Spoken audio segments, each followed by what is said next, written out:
Welcome to the News9 Mediaverse, and you are watching To The Point. No violent protest has taken place in Manipur. Neither incidents have been reported from remote areas. I would say things are looking normal. But today what I want to look and debate and think and converse and talk about is a couple of past events. And I want to come to a conclusion. And yes, I am talking about Meira Paibis. They have a long history, a checkered history. They have played a significant role in shaping up the politics in Manipur. But in context of violence, did they play the role of peacekeepers or agent provocators? In the course of the discussion, I will analyze their history, politics, when was it formed, how did they work.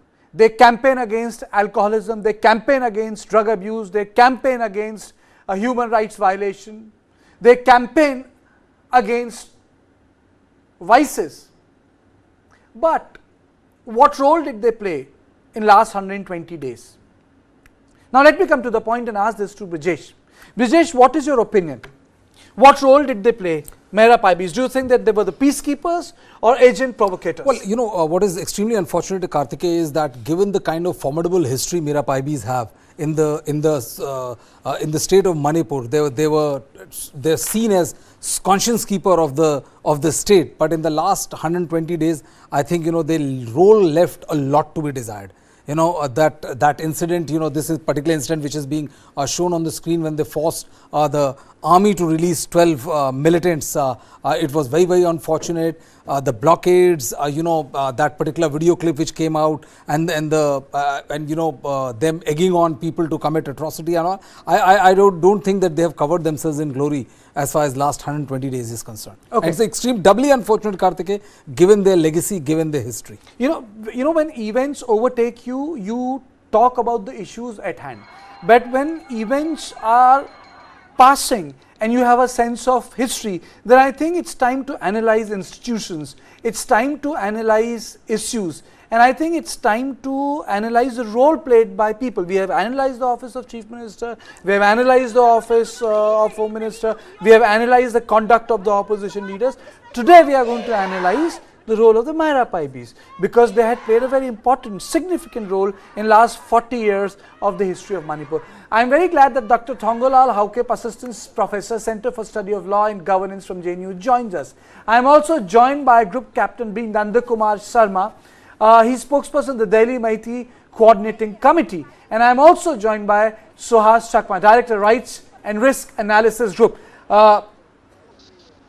Chakma, my first question is to you. Do you think that they played the role of peacekeepers, or did they play the role of agent provocators, or there was a metamorphosis in the role they played in last 120 days in Manipur?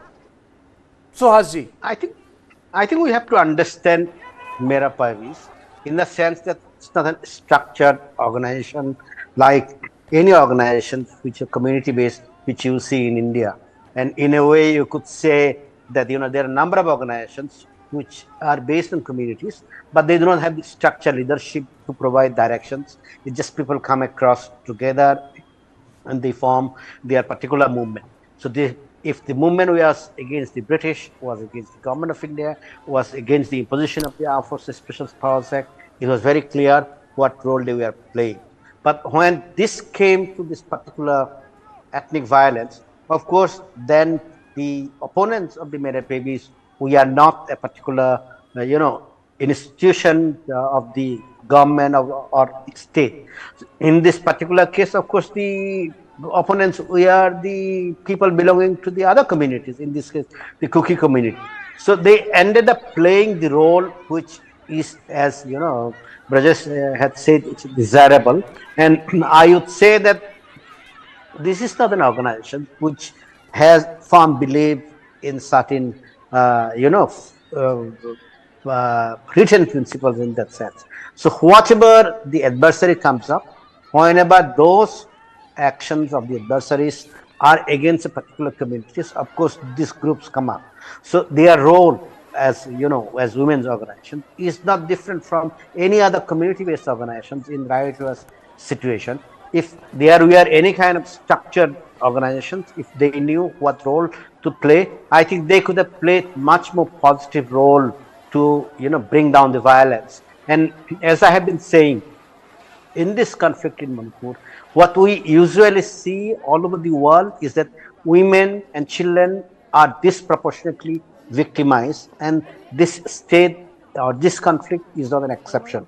But what we have seen in Manipur, and which makes it different even from all other conflicts in Northeast India, is that because certain communities or certain organizations were in existence belonging to the women, and they play certain roles, and women in this conflict, they also played the role of perpetrators. So they were not only the victims, in many situations they were also the perpetrators, and this case is different from the conflicts which we had seen in Assam.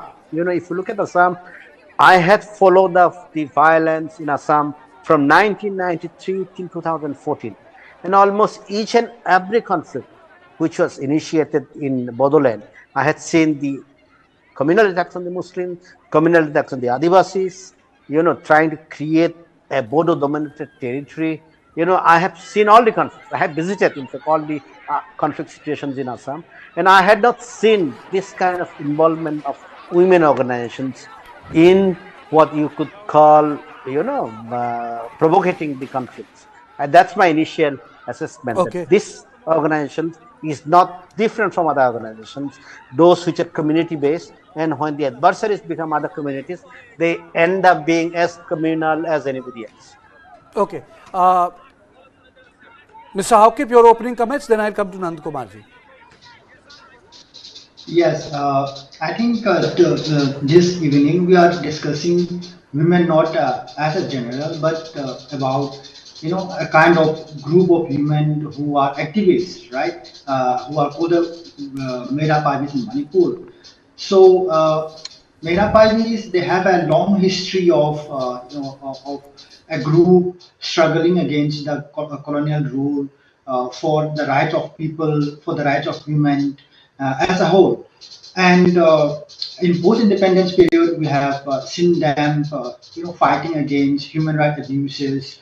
They have been a campaigner for human rights and for the rights of people as a whole in Manipur. And they were also forcing the colonial as well as post-colonial government for reforms. That's the kind of reputation they have built for the last so many years. But in the conflict in Manipur, which continues till today, their role has to certainly change. Maybe it's because of the circumstances, the kind of circumstances they have within the society. They are compelled to take sides. They are compelled to rescue their own men who are a part of the community. So from agents of peace, I think they have slowly become a vigilante group during this conflict. That's what everybody can see, because the army and others, they have there are many video evidences where the women groups, even during the initial days of the violence, allows women. Mr. Haukip, there's a little bit of disturbance at your end. I'll go to Nand Kumarji. We'll fix that problem. Nand Kumarji, your opening thoughts. Thank you, Kartikeya, for calling me in your show. Thank Pleasure. you so lot. Firstly, let me go back to the history of Meira Paibis. Meira Paibis basically in Manipur has brought up the society of the Manipur. You would be knowing, but many of the viewers may not be knowing. From 1819 to 1826, the Manipur, that time it was a kingdom, it was occupied by Burmese. And atrocities done at that time was too bad, and no men were able to live in Manipur. So they ran away here and there in other parts outside of Manipur. So those times, the Meira Paibis or mother ladies, they stayed back, and the king, the prince, Mr. Hiraj, at that time Hiraj, he was living in anonymity, and he was contacting with these ladies in the market, and with the help of the lady folks, they could conquer and drive out the Burmese back. That was the role of the Meira Paibis in the history of Manipur. So it is one of the most respectable place in the Manipur society. That's how Meira Paibis started in 1819. And again, as I mentioned earlier also in your program, in 1904, the British forced labor the Manipuri males without paying any wages. So the Meira Paibis stood up against the British, and the males were saved again. Again, in 1939, once again, the artificial famine was created by the British Raj, and the Meira Paibis fought, and there was a lot of problems during those time also. But Meira Paibis somehow came and saved the society. So it is a backbone of our society in Manipur. Had not the women folk not involved themselves to save the society, the Manipur would not have been like the way you are seeing today. It would have been a place without mighty. However, I would like to say the visuals you are playing, this is one instant, which is probably on 13th of the June, which is displayed on the screen. So this is the only one incident you have been showing in your channel every time Meira Paibis talk about. This is an incident, maybe one odd incident, where Meira Paibis were protesting and not allowing army to enter into a certain area of operation because they were anguished. Let me tell you, on 26th of May, the actual incident happened on 3rd May from Sukhsanpur. Then it continued for some time. Then suddenly there was a certain gap. Then on 26th May, in Serawa and Sugnu district, Sugnu places, there were about 38 villages. They have been given protection from security forces, including Assam Rifles. Out of these 38 villages, 13 villages at Serawa were totally burned down. Approximately 800 houses were burned down. Nandkumarji, you are saying that they were given protection from Assam Rifles? Yes, including Assam Rifle. Yes, 38 villages were protected by, including Assam Rifles and the other security forces. So, out of these 35 villages, unfortunately, 13 villages were burned down by the other community. And this was happened in front of the Assam Rifles or other security forces. So that led the people of the Manipur lack of trust, especially in the Assam Rifle and the security forces. You would have seen, if you check the records, right from 3rd May to 25th or 26th May, there is no protest by the Meira Paibis or no such blockers. You would have seen it. So the people felt a sense of, say, betrayal, or sense of that in spite of having so much security, why these 13 villages were burned down. So that was the type of mistrust developed or perception developed during this period. And the anger among the women folk have started, and that's how the incident, very sad incident which we have been displaying, this is the only incident I believe. However, this has been shown repeatedly, and the Meira Paibis has been demonized. Nandakumarji, the visual is being shown because these are the visuals available. When you use the word repeated, it is not as if that we are intentionally showing it. The visuals which are iconic are part of TV, any online thing. It is not anything unusual I am doing, and the reason why I am using this visual is because it was released by Spear Corps. These are not made up visuals. That's it. I am not questioning that about the video, but it has displaying, and the titles in the videos, they are also a little sentimental. But that is Spear Corps. News9 News9 has not written it.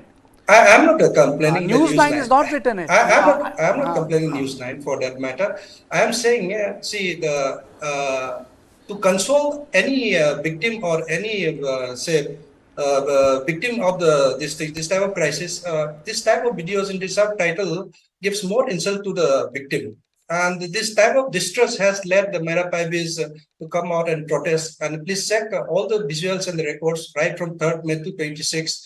Nothing such sort of thing have happened. This has happened only after that Sugnu incident which I have mentioned. This is what I have to say in my opinion.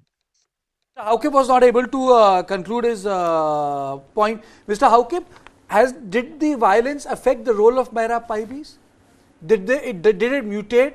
Did it behave differently from the pre-violence days, whereby they were the social reformers, whereby they were the custodian of the good values? From that they became the frontline soldiers? Definitely, Kartikeya, historically, the Meira Paibis played a good role in defending human rights, the rights of people, in whatever situation it was, whether it may be from the colonial rule or it may be from the Indian Army and other, other kind of forces which were functioning under AFSPA. The kind of impunity the armed forces had earlier, they were fighting, but it seems like during this conflict, they have this impunity itself. They are exercising impunity against the army, impunity against many other agencies of the state. So their role has changed from agent of peace to a kind of vigilante group during this conflict. There may be a kind of pressure within the community, but definitely the role of Meira Paibis has changed from being agents of peace to a vigilante group, and they were, still involved in many of the kind of activities they were involved during this time. For instance, the Spear Corps displayed videos how they were involved in, delivering, or the insurgent groups were caught, by the army who were fighting against the other community during the peak of the conflict. So these are the roles they played. And earlier in the conflict also, they were seen letting off men, rape certain Kuki women who were later on confirmed to be raped and killed. So these are the kind of role change that they have been, we have been observing.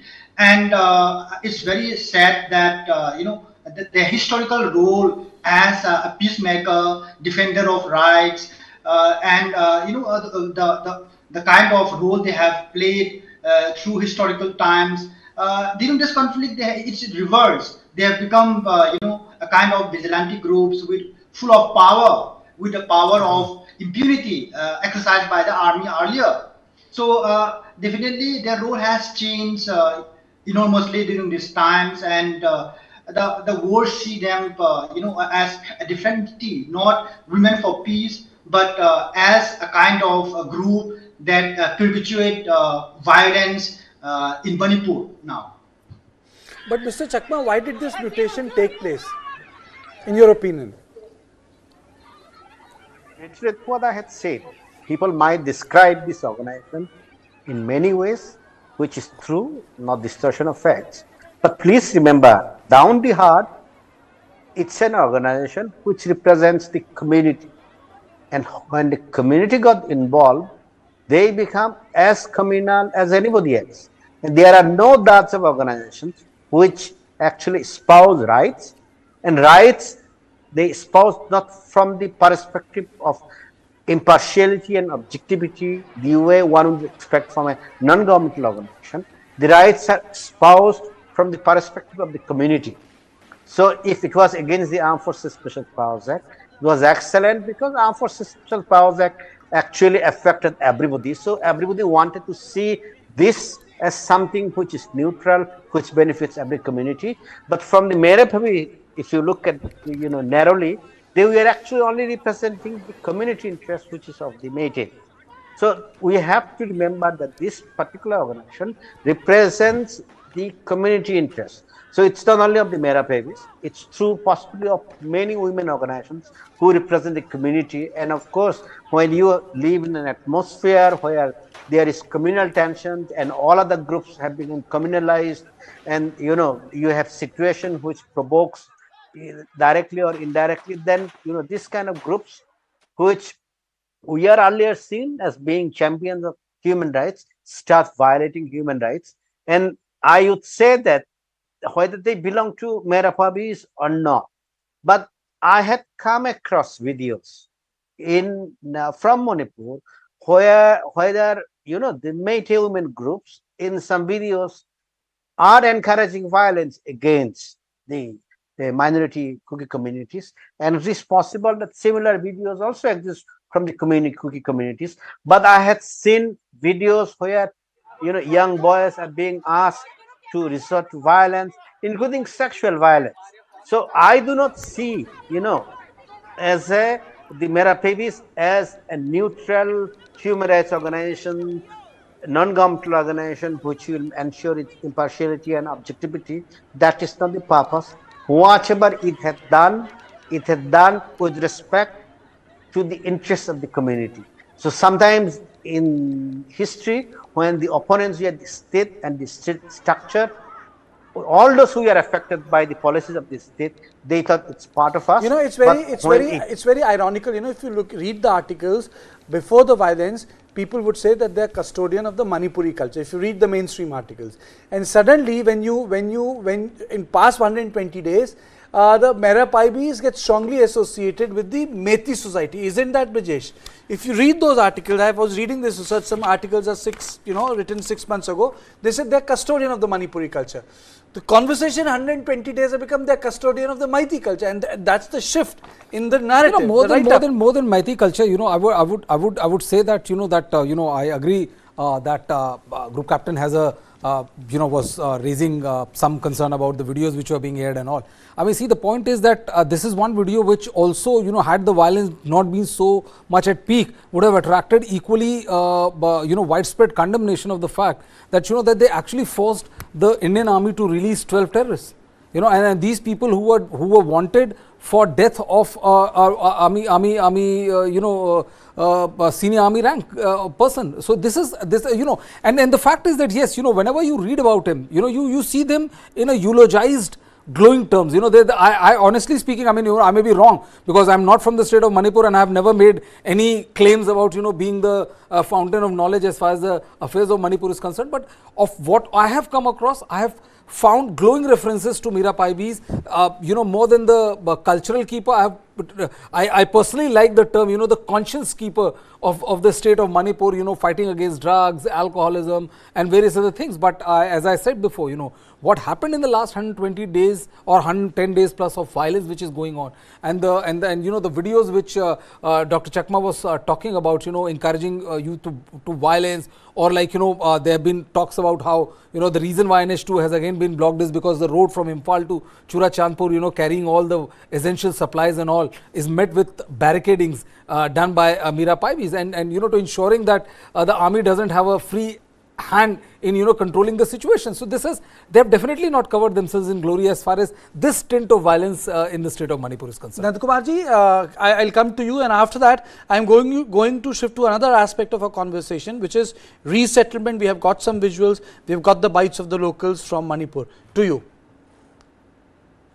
Yeah, I have a strong objection what Mr. Hawkip said.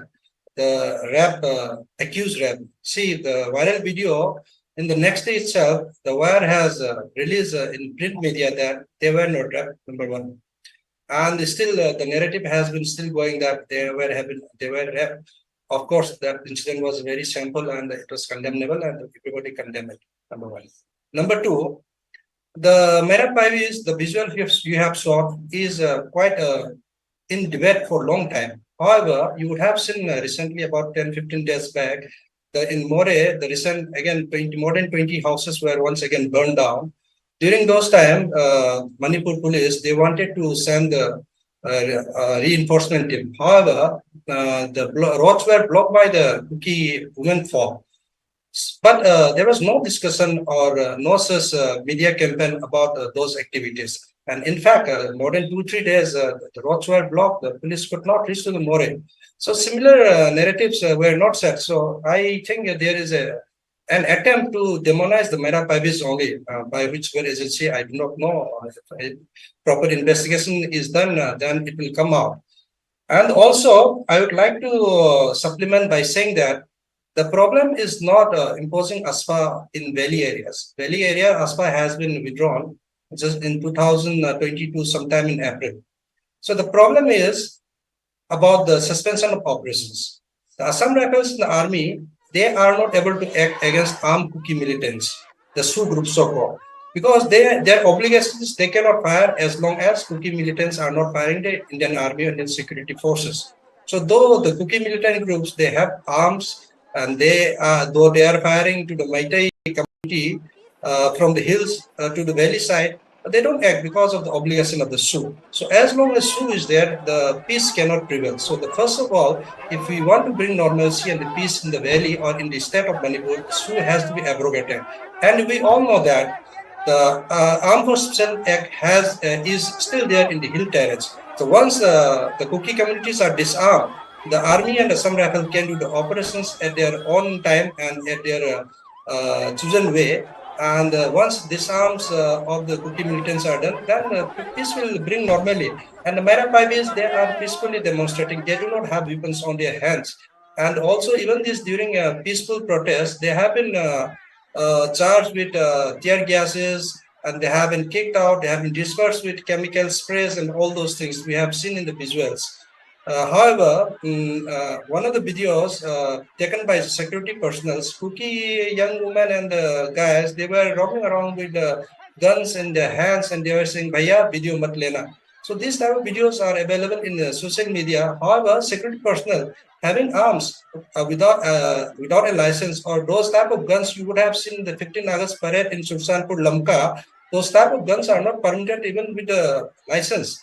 This type of when you have this type of weapons, how we can expect a normalcy in the Imphal and how the lady folk in the Imphal, basically from the Meitei community, can sleep quietly. So they are worried, definitely, and they are worried, they are troubled, and the problem is lingering. So once again, if SU is abrogated and the Kuki militant groups are disarmed, the peace will bring in as normal as earlier. Would you like to respond to it? Suhasji, you want to respond to it first? Or Mr. Haukib, you would like to? Suhasji, you come. Then Mr. Haukib, you respond. No, I just want to say, if you only say that suspension of operation is abrogated, then the peace comes. That's a very narrow way of looking at things. Let's not forget there are armed groups in the Imphal Valley who have not entered into any kind of agreements. And please also remember the number of arms which are lost in entire state, 5,000 arms, 6 lakhs of ammunition, AK-47s, and all those things. So it's one way to say, of course, nobody is armed, nobody will roam around with arms while protesting. But that's not to say that, there are no arms beyond the armed groups who are in suspension of operations. I don't want to be a devil's advocate, but I would say that if certain groups are in some kind of agreement with the government of India, through suspension of operation, the government of India at least has the statistics, the number of people who are involved and who ought to be controlled and how they should be controlled. Now, in the entire valley, there are insurgent groups who cannot be counted because they are not in ceasefire agreement. And of course, all the arms which have been looted, given away, whatever, 5,000 arms. And I always say, no state which has any kind of self-respect or wants to convey a message that the sovereign power of the state is being exercised in a particular geographical territory can glorify itself with the loss of 5,000 arms, 600,000 ammunition. That's the situation. Now, if we want to find a solution, we have to find a solution holistically, not by blaming any particular community. Mr. Haukib? I agree with Suhas also that if you want to abrogate SOO with the Kuki insurgent groups, which means that the Kuki insurgents would be returning to the jungles and fighting with the army, fighting with the Manipur police. So do you want that? I don't know. That's not logical at all. Because of this suspension of operation, there is a ceasefire, and the government of India is able to control the Kuki militant groups, and there is a there is a locker where the arms and ammunition are kept, where there is a lock hold by the Kuki insurgent groups as well as the army or Manipur government. So any arms cannot be taken away from such kind of locker. And after a few weeks of this violence, the Chief Minister of Manipur, Brijesh Singh himself verified that all the arms and ammunition of Kuki insurgent groups are properly kept in the locker. So what is the question of Kuki militants being involved in any kind of violence? So we should come to a kind of a logical analysis to this kind of a blame game. And with regard to other accusations, that is, the Kuki women in Kenopal are involved in, stopping the Manipur commandos, going into More. I think we have taken a position very clearly since few months back, that the Kukis do not want Manipur police and commandos, because they are seen as perpetrators. They are seen as helping the other group in burning villages, in any kind of violence, where you have a lot of videos to support that. So the Home Minister Amit Shah himself said that he will look after the hills, and Biren with his Manipur police would look after the Imphal Valley for law and order. So that is very clear. The position of the Kuki women is that if the Manipur commandos and police come to More, they would be abetting kind of violence against the Kukis. That is the position they have taken. It's a principal position, and which was agreed by Amit Shah also. So they were opposing the police commandos from entering into More. So that's the kind of situation that we have, and many have agreed upon it. Let's not blame into the Kuki women also. If there is anything that is against law and order, if even I could come out and say that they have been involved in some kind of violence, I would condemn even the Kuki women also, right? So that's the kind of principal position that we have to take to bring out to reduce violence in Manipur. So back to you, Kartikeya. Thank you. But Mr. Chakma, these visuals I'm playing, it's good that these relief camps are being made, but they also tell you, it shows that these relief camps tell you about the politics, that the people are not coming back to their original places. That divide continues, If your effort is to build better relief camps, it means that, you are ending up creating permanent structures named as temporary settlements, Mr. Chakma. Well, I think the most disastrous decision which has been taken by the Ministry of Home Affairs in this conflict is transfer of population from the hills to the valley of the Métis, and of the Métis from the, of the Kukis from the valley to the hills. Correct. When you actually transfer population, it basically means you have decided that as a state, you cannot ensure security unless you are within your community. So that's an acceptance of the failure of the state. And when you have the fourth largest army in the world, you could have immediately flown the troops and ensure that whoever is wherever, you can ensure safety and security. And that could have been done and is still being done. And today, if the attacks are not taking place, not because people have been transferred from one area to the other area, it is because of the fact that law enforcement, because of the intervention of the Supreme Court, has also improved. So when you have learned these lessons from the partition onwards, where we saw the largest movement of human beings in the last Correct, century, I agree with you. Have we not learned the lessons? So if you look at this permanent structure and etc., and the policies of the government of India, and we are seeing these photographs and etc. in say, for example, in Manipur, but nobody has visited the relief camps inside Assam, in Silchar areas, in Mizoram, where there are 15,000 people are there. And I was just today, Mr. Chakma, may I ask you, how many people have left Manipur? What's your organization's estimate of the people leaving their original places? At least 15,000 in Mizoram, and about 2,500 in Silchar district, basically in the Are you saying that more than Barak 2,50,000 people have been displaced? No, I'm not saying that. 15. What I'm saying is 2,500 in Assam, that's about, about 15,000 in Manipur. So that's about 17,000 or 18,000 people outside Manipur. Then inside Manipur, the population varies from 45,000 to 50,000, depending on whom you calculate, because whom we are calculating are people inside the relief camps. Okay. There are people who are not inside the relief camps, both belonging to the Meitei community as well as the Kuki community. And I think this is the disastrous policy of the government of India, and it led to the subsequent stage of having separate law enforcement mechanisms for the valley and the hills. And of course, the Métis and the Kukis can live together. People have lived together, even having this kind of communal riots. But even when you had the riots between the Nagas and the Kukis in the 1990s, 92, 93, you did not move population in this manner. So that's why I think in a hurry, and because of the, I would say, absence of clarity, lack of understanding, I think they took disastrous decisions. And if you look at today, the government of India has excellent policies on rehabilitation of resettlement of policies with respect to the Kashmiri Pandits, with respect to the border areas, with respect to people who are displaced from the Indo-Bangladesh border, etc. There are various policies. But these policies are not being extended even to the people, whether you are a Meitei or the Kuki in Manipur.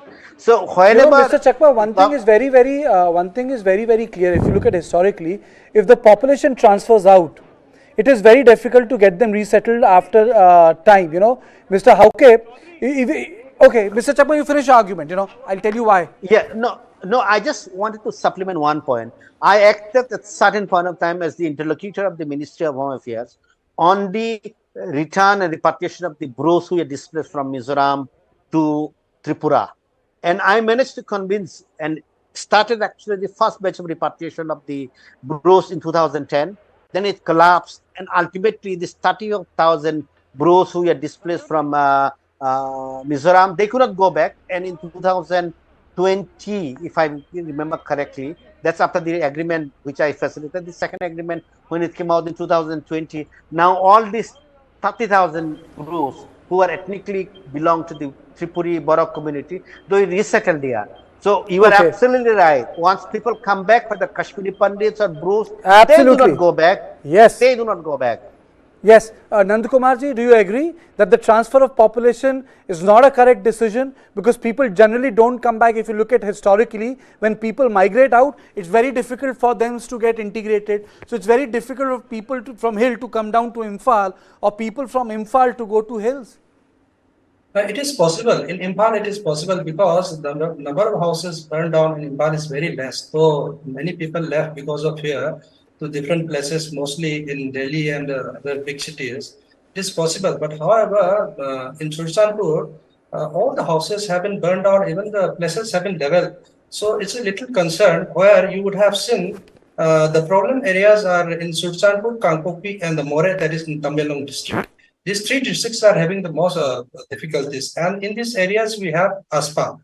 And all the problems are here. In Imphal, that is not much of a problem.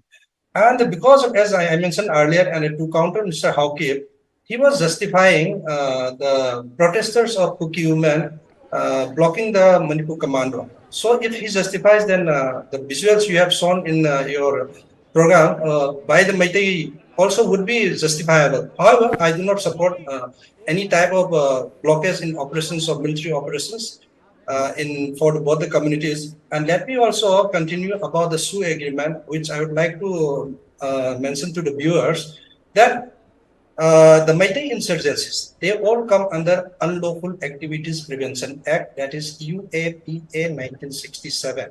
So they are declared illegal and banned by the government of India, Ministry of Home Affairs. So the army and the police can take any legal actions against them. And though the 12 so-called terrorists have been, or insurgency have been released by the army, it is the decision by the army best known to them, and I respect to their decision. It is not because of the pressure of the Meira Paibis, number one. Number two, however, the laws mention that UAPA 1967, the Arms Act 1959, the Arms Rule 2016 are not applicable to the Sioux group because they have been given exemption with this agreement. So that's how they are having the military graded weapons, whereas military graded weapons are not allowed even to keep with your license. Licensed guns are allowed, permitted only category 4 type of guns. And you would have seen in many visuals and the parade which had happened on 15 August at Lamka, Sultanpur, those guns are highly sophisticated and they are using snipers also. These are the illegal weapons. You cannot, as a civilian or other than the military personnel, while on duty, those type of guns cannot be used. So, however, But the Nandakumar ji, Assam sorry, Rifle, you can speak, Nandakumar ji, but you know, the government data says that the 80% of the looted weapons are in the valley. Only the 20% are in I do hill area. agree. I do agree. Yeah, I do agree. The looted weapons are there. The government can take. Who will oppose? Government can take any decision, and the operation can be done. Even the army or Assam rebel can undergo operations with the presence of a district magistrate. Nobody is stopping. It is government decision to decide when to recover, how to recover. This is a government decision. I cannot comment on that, and I will fully endorse with whatever decision taken by the government. So there is absolutely law and order situation. However, Sioux groups, you can't do anything because they have been protected by the agreement. If you read the Sioux agreements, I am sure you would be having a copy. See, it is army and the militant groups will not fire at each other. And I'll give an statistics which is available in Ministry of Home Affairs annual reports. If you please read from 2001 to 2023, the army, the Sioux agreement says in 2005, army started this agreement. And from 2001 to 2004, before the starting of this agreement, the number of security personnel killed is about 143. And after the commencement of Sioux by the army, 2005 to 2008, I'm taking 4 years since I have taken 4 years in But previous. Nandakumarji, why do So, people say army and Sioux? You know, center was involved, UPA government was involved, Home Ministry was involved, Defense Ministry was involved, state government was yeah, involved. I'll tell you. 2008, the entire political machinery was involved. You Yes, know, yes. people just This- reduce it to army. I'm saying you Yes, are part of the armed forces. You were part of the armed forces. Yeah, I'll tell you. I'll tell the reason. This is one of the most probable reason is the Meitei insurgencies happen. If you see the Home Minister's MHA reports, it is always mentioned that the Meitei insurgencies are causing problems, one or a problem in the Manipur, and they have been banned from 2000 before 2001 onwards. None of the Kuki, none of the Naga militant groups or terrorists are in the list of banned under EUAPA. So probably a lot of security forces were killed. So they would have thought if they take the side of the Kuki by agreeing not to fire each other, Meitei will be eliminated. Meitei insurgencies. So it had happened. From 2005 to 2009, number of insurgencies, Meitei insurgency killed is to the tune of 3,944. And from 2006 to 2022 is around 701. So Okay. more than 4,500 Meitei insurgents has been eliminated, and some who would have survived would have gone to the Myanmar. And more than 15,000 have been arrested. So the Meitei insurgency groups comes under the ambit of the law of the country. Okay. However, Okay. Kuki militants are exempted from law of the country. This is what problem is. Okay, let me come back to the original subject. I allow this discussion to take place because people on this issue feel intensely about it. But Mr. Hauke, you know, it's, I know whether it's too rich on my part to say this, but civil society groups on both the sides have not behaved the way they could have behaved. They participate in accelerating the conflict rather than behaving like peacekeepers. True. I'm just not talking about Meira Paibis, even the cookie groups. You know, they instead of creating a healing touch, they took the maximalist position on national media, isn't it? And Meira Paibis is a reflection of it. Definitely, in the last few years, the civil society organizations in Manipur have become a kind of frontal organization of another entities. It may be a powerful person, a powerful politician, or another insurgent groups. They have acted as the frontal organizations of many powerful entities. So the kind of role they have played in the last few years have changed. We cannot depend upon the goodwill or the kind of activities they engage in the last few years. So this is the kind of position that I took, and coming back to some other issues, for instance, the kind of rehabilitations relief that we are talking about earlier. I think it's quite time to look into the matters in the hills, because we have seen in the news that the Chief Minister of Manipur inaugurated relief camps and others in the valley. But what about the relief camps in the hills? Because there are more people who are in relief camps, which is not a kind of relief camps, but which are schools, which are church premises and others. So after 3 months, it's time that. Are you saying that there are no relief camps in? Are you saying? Are you saying there are no relief camps in hills? Only in valley? We should place all those students in schools by now. So the students, they have lost more than 3 months now, and unless they start classes by September, then they will lose the whole year. So it's very essential that these people in the hills, especially in Chuzanpur and Kampopi, the people who flee violence should be in relief camp. And I don't know what's the update on the kind of relief camps that that is supposed to be built by the government. And we have no idea on that. And it's time that they shifted to those. There has to be an audit. I completely agree with you. There has to be an audit of the relief camps in the Imphal Valley. There has to be an audit of the relief camps in the hill area. Mr. Chakma, you wanted to comment quickly? Just wanted to highlight one particular point working on the Northeast India, which I found in the last 30 years of my activism. Whenever we talk about rights in Northeast India, we usually in the Northeast India talk about the rights of our community minus the others. That a community organization is exactly does that. So what I was saying in the beginning. So are you saying that the community organization, Suhasji, are the dadas of politics in Northeast? To a large extent, you could see that community organizations, student organizations, shaping the politics of each state, which is not focused on rights or human rights. When you talk about human rights, you have to remember that we are talking about human beings. So my own personal experience, including my own community organizations, that when we talk about our community organization rights, we talk about our individual rights or community rights minus the rights of the other people. So in the entire civil society movement in the Northeast India, which I have seen, number of human rights organizations come up. Of course, when it comes to addressing violence by the state and the state forces or the Union of India, we all become human rights organizations. But essentially, the organizations are basically communal organizations roaming around as human rights organizations. Okay. Because you talk about, human rights, so people tend to perceive that these are the human rights.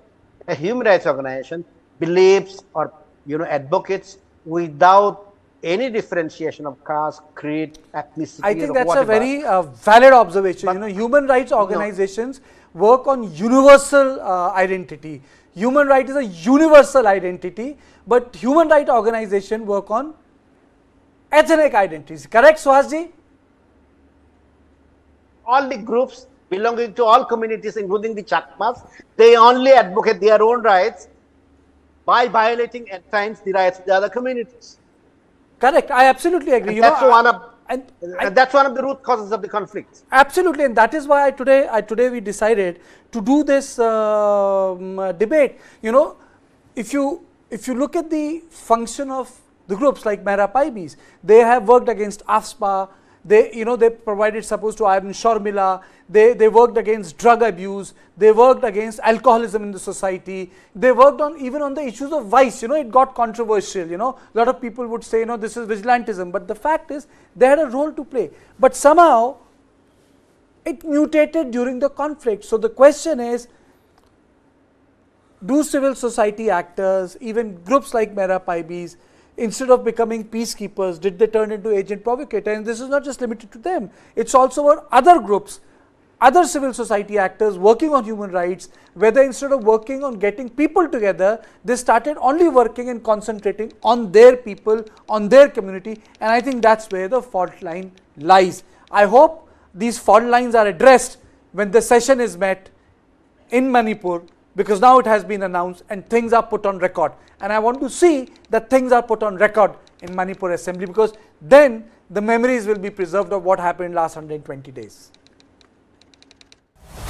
Gautam Adani, one of the richest men in the world, or a business honcho accused of manipulating the market? Adani ji 609 number से दूसरे number तक कैसे पहुंचे? सिर्फ एक सवाल पूछा, नरेंद्र मोदी जी, आपका अदानी जी से रिश्ता क्या है? He has given the space, the railways, the airport, which he has no experience also. So the country's interest has been compromised. Government has been very clearly supporting few industrial groups, including Adani's industrial group. Target Adani, streaming now. Our climate is changing. Climate change. Climate change. Climate change. Climate change. The earth is getting warmer. We are in a life or death struggle for our own safety today and our survival tomorrow. Rising sea levels are damaging coastlines.